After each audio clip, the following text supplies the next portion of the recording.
Fala pessoal, aqui quem fala é o Lucas, o médico, e hoje eu vim trazer fatos reais sobre Jesus. Eu pesquisei tudinho com testemunhas oculares, a galera que viu de perto. E olha que não é fake news, é história verdadeira. Paz do Senhor, juvenis, bem-vindos a mais uma EBD. Eu sou a Maria Eduarda. A paz do Senhor, juvenis, eu sou a Vanessa. A paz do Senhor, juvenis, eu sou o diácono Gilson. A paz do Senhor, juvenis, meu nome é João Antônio. E aqui hoje na EBD, estamos falando da Assembleia de Deus Marcas do Evangelho, que fica em Cariacica, no Espírito Santo, Brasil. Você que nos visita hoje na EBD, seja muito bem-vindo, fica à vontade para comentar aqui no chat, tá bom? A sua presença é muito importante. E também você que já é matriculado, está aí presente, não se esqueça de curtir, compartilhar, comentar e se inscrever no nosso canal. E a aula de hoje é a lição de número 8, que tem por título O Evangelho de Lucas. E para iniciarmos a nossa aula, vamos para a oração inicial. Senhor, meu Deus, meu Pai, peço a Ti, Senhor, que venha nos conduzir nessa aula maravilhosa, Senhor. Peço que venha entrar na mente de cada aluno, Senhor, que possa aprender mais de Ti, Senhor Deus. Abençoe essa aula. Em nome do Senhor Jesus. Amém. A paz, senhores juvenis, eu sou o Pedro. Estou aqui para fazer a leitura bíblica em classe com vocês. Então vamos lá. Lucas 1, de 1 a 4. Tendo, pois, muitos empreendido pôr em ordem a narração dos fatos que entre nós se cumpriram, segundo nos transmitiram os mesmos que os presenciaram desde o princípio e foram ministros da palavra, pareceu-me também a mim conveniente descrevê-los a ti, ó excelentíssimo Teófilo, por sua ordem, havendo-me já informado minuciosamente de tudo desde o princípio, para que conheças a certeza das coisas de que já estás informado. E agora, Lucas 24, de 39 a 50. Vede as minhas mãos e os meus pés, que sou eu mesmo. Tocai-me e vede, pois o espírito não tem carne nem ossos, como vedes que eu tenho. E dizendo isso, mostrou-lhes as mãos e os pés. E não crendo eles, ainda por causa da alegria e estando maravilhados, disse-lhes: tendes aqui alguma coisa que comer? Então eles apresentaram-lhe parte de um peixe assado e um favo de mel, o que ele tomou e comeu diante deles. E disse-lhes: são estas as palavras que vos disse estando ainda convosco. Convinha que se cumprisse tudo que de mim estava escrito na lei de Moisés e nos profetas e nos salmos. Então abriu-lhes o entendimento para compreenderem as Escrituras. E disse-lhes: assim está escrito, e assim convinha que o Cristo padecesse e ao terceiro dia ressuscitasse dos mortos. E em seu nome se pregasse o arrependimento e a remissão dos pecados, em todas as nações, começando por Jerusalém. E dessas coisas sois vós testemunhas. E eis que sobre vós envio a promessa de meu Pai. Ficai, porém, na cidade de Jerusalém, até que do alto sejais revestidos de poder. E levou-os para fora, até Betânia, e levantando as mãos, os abençoou. E essa foi a nossa leitura bíblica em classe. Tchau, juvenis! Essa aula vai tratar do Evangelho de Lucas. E o primeiro tópico que a nossa revista traz hoje é como ele foi escrito. Mas vamos entender isso de uma forma um pouquinho mais dinâmica. Olá, juvenis! Nesse quadro explicativo, vamos te explicar um pouquinho sobre o contexto em que Lucas foi escrito. Bom, o terceiro evangelho, ele foi escrito pelo amado médico Lucas, como está em Colossenses 4:14. Ele escreve a um homem importante da época, que ele até chama de excelentíssimo. Isso nos dá a entender que ele era uma pessoa muito importante na sociedade da época. Seu nome era Teófilo. Além do destinatário inicialmente identificado, Lucas, que era grego. Pera, ele era o quê? Grego? Isso aí. Também se dirige aos gentios, incluindo eu e você em nossos dias. Vejamos. O Evangelho de Lucas, ele foi escrito a partir dos relatos transmitidos das pessoas que presenciaram os acontecimentos e foram ministros da palavra, como diz o verso 2. Eram testemunhas oculares, ou seja, fatos verídicos, por pessoas que viram os acontecimentos e eles mesmos transmitiram a Lucas. Lucas, portanto, teve um trabalho de historiador, consultando fontes confiáveis de pessoas que ensinavam a doutrina do Senhor. Ao que sabemos, Teófilo, que era o destinatário, já sabia do que o evangelista estava escrevendo. Assim, Lucas escreveu cada acontecimento reafirmando tudo que Teófilo já sabia, para que ele tivesse certeza de todo o ministério de Jesus e de que ele era o Cristo. E esse foi o Evangelho de Lucas. Embora a gente já tenha visto que Lucas faz parte do grupo de evangelhos chamados sinóticos, que tem ali uma mesma visão, a mesma cosmovisão, Lucas, desses três, de Mateus, Marcos e Lucas, é aquele que mais se diferencia deles. E a gente vai ver agora algumas peculiaridades. E aí, Joanis, tudo bem com vocês? Meu nome é Lucas e hoje estou aqui para contar as 5 peculiaridades do Evangelho de Lucas. Então, bora lá descobrir o que esse Evangelho tem de diferente do de Mateus, Marcos e João. Então, vem comigo. Quinta peculiaridade. Esse Evangelho tem relatos únicos da infância de Jesus, que os outros não têm. Quarta peculiaridade. Esse Evangelho, o Evangelho de Lucas, tem parábolas exclusivas, como é o caso do filho pródigo. Terceira peculiaridade, um olhar médico nos milagres. Como Lucas era um médico, a gente percebe certos traços críticos ali nos milagres de Jesus, onde ele analisa não só como escritor, mas sim como médico. Segunda peculiaridade, o Espírito Santo é destacado. Nós percebemos que o Espírito Santo tem um destaque especial a mais nesse Evangelho do que os outros. E não é à toa, porque Lucas não é só o autor do Evangelho de Lucas, mas também é o autor do livro de Atos dos Apóstolos, conhecido também como Atos do Espírito Santo. E partindo para a nossa primeira, e por incrível que pareça, última peculiaridade é que Lucas escreve para todos, desde judeus até gentios. Ou seja, ele não ficou exclusivo para o povo escolhido, que era os judeus, mas sim para todos os gentios, como eu e você. E foi isso, meus caros juvenis, esse foi o nosso top 5 peculiaridades do Evangelho de Lucas. E lembre-se sempre, cada evangelho tem a sua diferença, mas todos retratam a mesma história, a história do ministério terreno de nosso Senhor Jesus Cristo. É isso, fique na paz e tchau! Então, a infância de Jesus ela é abordada de maneira especial no Evangelho de Lucas. Ele começa falando sobre Zacarias, sobre Isabel e o nascimento de João Batista, que é aquele que prepararia o caminho para a vinda do Mestre. E depois ele fala sobre o anúncio do nascimento de Jesus. Ele fala que o anjo Gabriel aparece para Maria em Nazaré, anuncia que ela vai conceber um filho, que ele deverá ser chamado de Jesus. A mensagem ela destaca a importância de Jesus como filho do Altíssimo e a realização das promessas feitas a Davi. Também fala sobre a visitação a Isabel, que Maria ela visita a sua prima Isabel. Logo no primeiro contato, Isabel é cheia do Espírito Santo de Deus, que a criança se mexe no ventre dela, e ela reconhece a Maria como a mãe do Senhor. E o nascimento de Jesus, a narrativa do nascimento começa com um censo ordenado por Augusto, o imperador daquela época, e que leva José e Maria a Belém. Ele cita esses detalhes, que Jesus nasce, é colocado numa manjedoura, devido à falta de espaço nas hospedarias, e isso enfatiza a humildade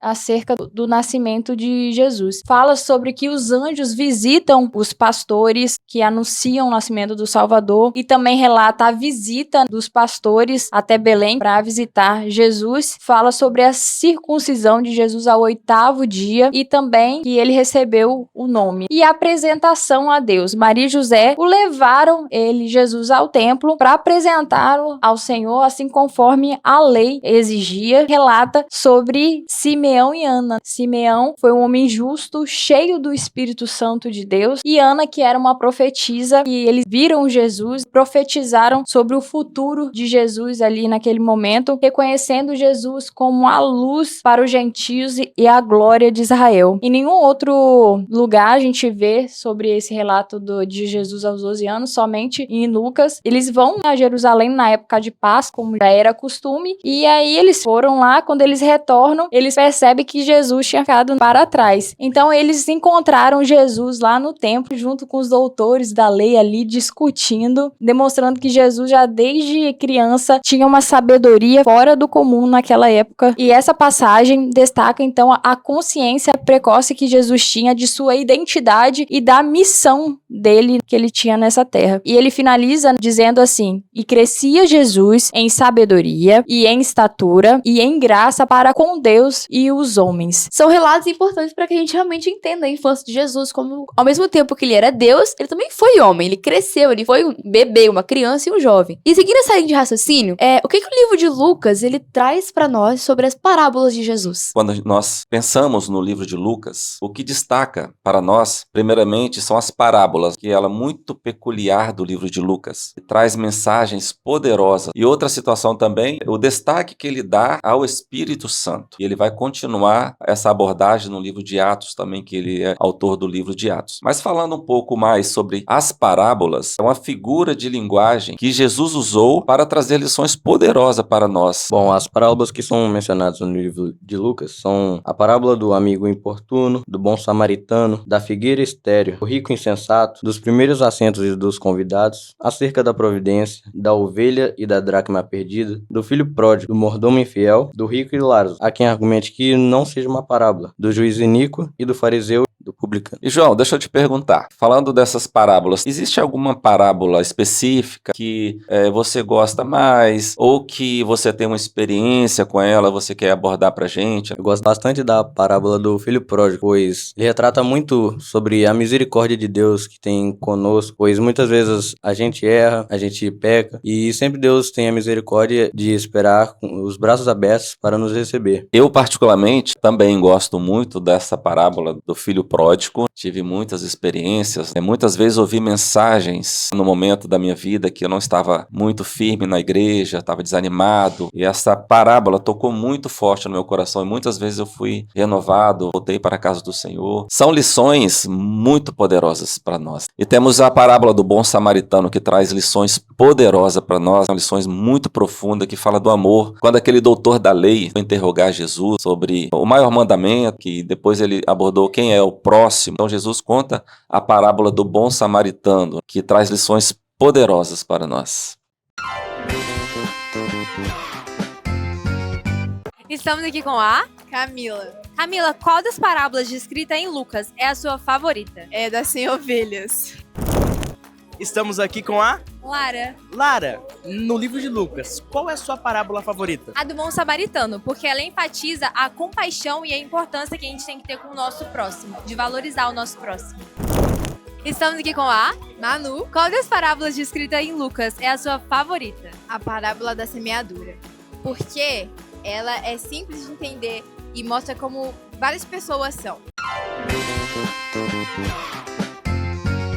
Pelo que a gente viu até agora, Lucas, ele realmente foi muito detalhista. Tudo que ele escreveu para que Teófilo, que foi para quem ele estava escrevendo, tivesse a certeza de que todas aquelas coisas eram verdadeiras. E eu vou apresentar agora alguns contextos, algumas histórias, então, que Lucas, ele apresenta especificamente. Como, por exemplo, a pecadora que ungiu os pés do mestre, os samaritanos que não receberam Jesus e seus discípulos em uma aldeia, a missão dos 70 discípulos, a preocupação de Marta com o trabalho e a dedicação de Maria ouvindo o mestre, o encontro de Jesus com Zaqueu, o cobrador de impostos, e Jesus a caminho do Gólgota com Simão Cirineu levando a cruz. São alguns acontecimentos que a gente não vê nos outros evangelhos e que são muito importantes para a construção ali do conhecimento sobre o ministério de Jesus. Outra coisa que a gente vê bem destacada no livro de Lucas é o foco dele na misericórdia e na compaixão de Jesus, principalmente em relação às mulheres, aos pobres e aos marginalizados. Como que Jesus tinha um amor especial com eles e como na maioria das vezes ele reprovava atitudes de ricos soberbos.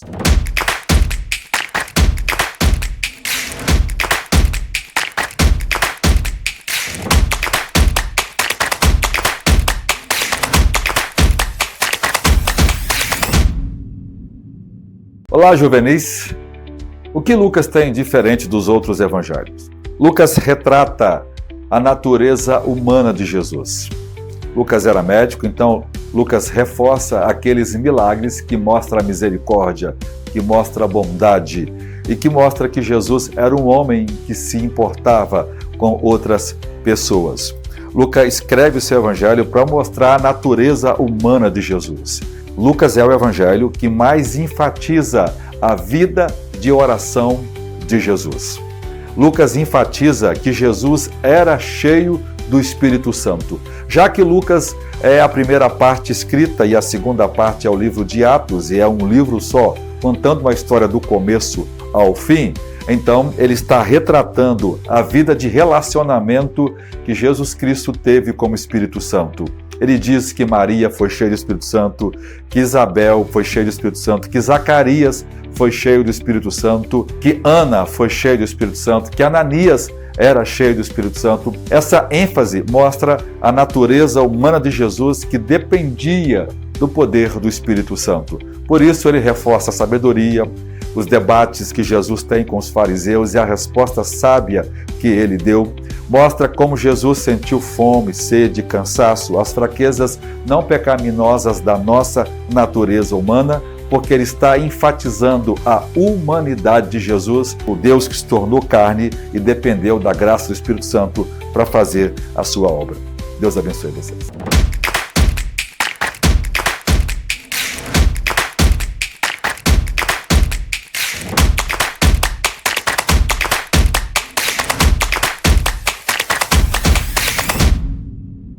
O seu estilo literário também é uma coisa que se destaca no livro de Lucas. A gente em português aqui talvez não tenha não tenha como medir essa diferença, mas quando ele escreve no grego, historiadores e profissionais nisso, como que era um linguajar refinado ali que Lucas escreveu, até porque ele estava escrevendo para alguém que era importante na sociedade naquela época. Essa capacidade que ele tinha de escrever bem e de contar bem as histórias foi que, junto, claro, com a inspiração do Espírito Santo, foi que deram ali a capacidade para ele escrever tão bem ali a história da vida, do ministério e da morte de Jesus. Por ser médico, Lucas, ele ressaltou alguns detalhes sobre alguns milagres que outros não relataram. Por exemplo, temos a sogra de Pedro, que ele não fala que ela estava com febre, mas ela estava com muita febre. Ou seja, ele estava relatando ali a gravidade da situação dela. Isso aí é diferente. A gente tem uma febre que dá e passa e uma febre alta e persistente. Então, assim, ele ressalta isso para falar da gravidade do problema da sogra de Pedro. Também tem o servo do centurião, que Lucas diz que o servo estava doente e moribundo. Moribundo é aquela pessoa assim que tá com a feição da morte. Meu Deus. Que tá assim, muito sem energia, tá assim, prestes a falecer mesmo. É interessante que ele fala sobre a cura do homem da mão mirrada. E ele relata que a mão é a direita. Aí você pensa, por que será que era a mão? Que ele relata que a mão era a direita. Qual é a diferença? Qual a diferença seria a mão direita e esquerda? mas a gente estudando a fundo, os judeus, eles têm o costume de comer com a mão direita e a higiene pessoal com a mão esquerda. Ou seja, aquele homem só tinha a mão esquerda. Então, tudo que ele fazia era com a mão esquerda. Então, ele era um homem que vivia marginalizado por causa disso. Quando Deus restitui a mão direita daquele homem, não estava só fazendo um milagre acerca da mão, mas ele estava dando a ele a dignidade de volta. Então, a gente vê esses detalhes que Lucas ele cita sobre as enfermidades para dizer que realmente o milagre que Deus opera é algo tremendo na vida dessas pessoas. Então, assim, eram milagres extraordinários que o Senhor operava ali. E o nosso próximo tópico aqui é sobre a atuação do Espírito Santo no livro de Lucas. O Evangelho de Lucas pode ser descrito também como o livro do Espírito Santo. É retratado muito a menção do Espírito Santo nas formas, nas palavras, nas passagens que é descrita nesse livro. O Espírito Santo pode ser retratado como aquele que ensina, como aquele que alegra. As ações dele que são poderosas nesse livro. Interessante acerca da atuação do Espírito Santo é que se a gente vê em Mateus capítulo 4, fala que Jesus ele foi conduzido pelo Espírito Santo ao deserto. E em Lucas capítulo 4, mesmo capítulo, também fala a mesma passagem. Mas é interessante o tanto que ele ressalta essa questão de ser cheio do Espírito Santo, que ele bota bem assim no início. E Jesus, cheio do Espírito Santo, foi conduzido pelo Espírito ao deserto. Interessante. O que Mateus não relata, ele relata com clareza. Foi cheio do Espírito Santo, ele não foi pro deserto, né? Foi cheinho. Isso aí. Quem é espiritual pega. A gente vê fortemente a atuação do Espírito Santo durante todo o Evangelho de Lucas. Como a gente sabe, Lucas foi o mesmo escritor de Atos, que a gente sabe que Atos é ali praticamente o Espírito Santo em letras. Ele que conduziu cada milagre de Paulo, ele que conduziu o chamado de cada apóstolo, ele que conduziu cada viagem missionária, cada discurso. Como Lucas foi direto em enfatizar essa ação do Espírito Santo em Atos, também foi ao enfatizar essa atuação em próprio Evangelho de Lucas, de quando João Batista foi cheio do Espírito Santo no ventre da mãe dele. Exatamente. E pulou de alegria. Quando Zacarias, pai de João, voltou a falar, foi pelo poder do Espírito Santo. Também João, quando indagaram a ele com qual poder ele batizava, ele dizia que batizava apenas com água, mas que Jesus, aquele que viria, batizaria com o Espírito Santo e com fogo. E também vemos a atuação do Espírito Santo em forma de pomba. Eu acho que foi uma das únicas vezes que o Santo apareceu ali de uma forma palpável. Foi quando a pomba desceu até Jesus e o encheu do Espírito Santo para que ele pudesse estar ali capacitado para realizar o ministério que ele foi chamado para realizar aqui na Terra. E vale ressaltar também a abordagem do Espírito Santo em relação a Maria. Quando Maria perguntou ao anjo, como se daria isso, eu ser mãe do Salvador? Então o anjo fala para ela, o Espírito Santo te envolverá. Uma ação que foi registrada ali pelo livro de Lucas. Jesus está pronto a dar o Espírito Santo a quem ele pedir. E por isso que é muito importante nós buscarmos cada dia mais que podemos ser cheios e agraciados com as suas bênçãos e tudo que quanto mais pedimos. E nós aprendemos muito aqui, muitas informações importantes. E esse livro de Lucas, ele foi direcionado aos gentios. E nós vemos um detalhe muito legal, interessante, que ele aborda na genealogia, que ele aborda, os dois livros que aborda a genealogia é Mateus e Lucas. Só que Mateus, ele vai recuando até Abraão. E o livro de Lucas, ele vai recuando até Adão, mostrando que a salvação é para todos. Todos têm direito à salvação, tanto judeus como grego. Olha só o que diz o último versículo da genealogia. E Cainã de Enos, e Enos de Sete, e Sete de Adão, e Adão de Deus, mostrando que Jesus, o Salvador, homem e Deus, ali registrado no livro de Lucas, que trouxe a salvação a todos os homens, judeus e gentios, do qual nós pertencemos. Glória a Deus por esta tão grande salvação que foi explícito ali no livro de Lucas. Pode dar um glória a Deus, um aleluia no chat. Aleluia. Aí. Aleluia. Deus abençoe vocês, juvenis. Bom, chegamos no momento do ofertório e aqui embaixo está as formas de pagamento. Também temos a campanha dos 1000 valentes, onde arrecadamos dinheiro para podermos comprar esse espaço maravilhoso que temos nossos cultos e EBD.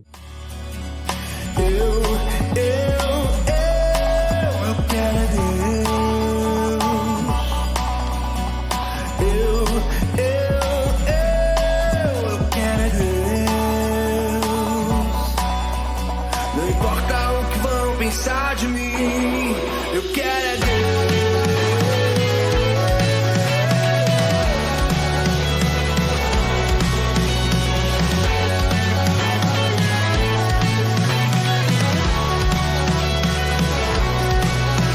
Não importa o que vão pensar de mim, eu quero é Deus. Ninguém morreria assim em meu lugar.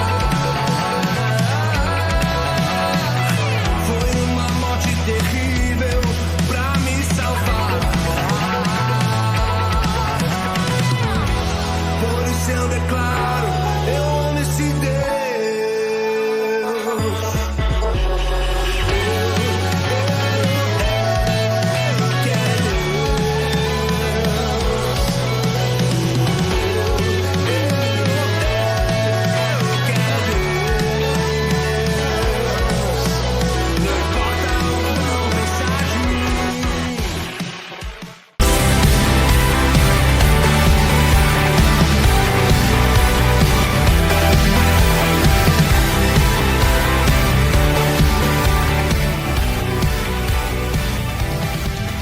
A paz do Senhor, juvenis! Bem-vindos a mais um quiz. Hoje vamos testar os seus conhecimentos sobre o livro de Lucas. E a primeira pergunta é a seguinte: a quem Lucas escreveu o seu evangelho? A. Paulo. B. Pedro. C. Teófilo ou D. Tiago? Tempo na tela.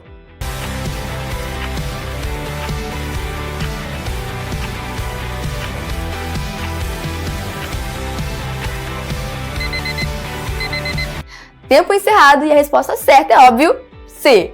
Teófilo. Pergunta número 2. Qual era a nacionalidade de Lucas? A. Judeu. B. Grego. C. Romano ou D. Nenhuma das anteriores? Tempo na tela.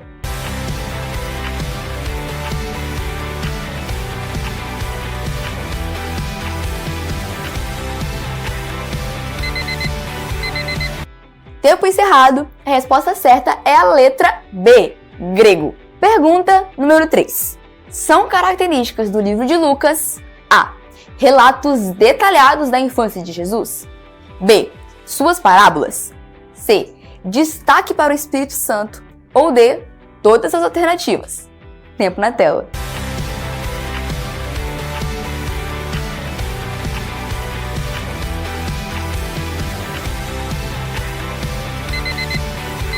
Tempo encerrado e a resposta certa é a letra D. Todas estão corretas. E por último, pergunta número 4. O que foi prometido no livro de Lucas àqueles que pedissem a Deus? A. Sabedoria. B. Prosperidade financeira. C. Cura de doenças. Ou D. O Espírito Santo. Tempo na tela.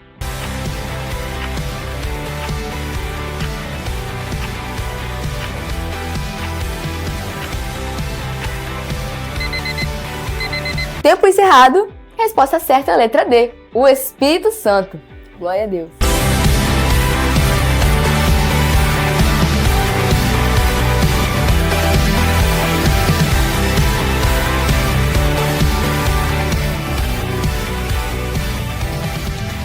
Vamos orar. Senhor nosso Deus, te louvamos, Senhor, por este momento passado aqui, onde estamos aprendendo, Senhor, a Tua palavra.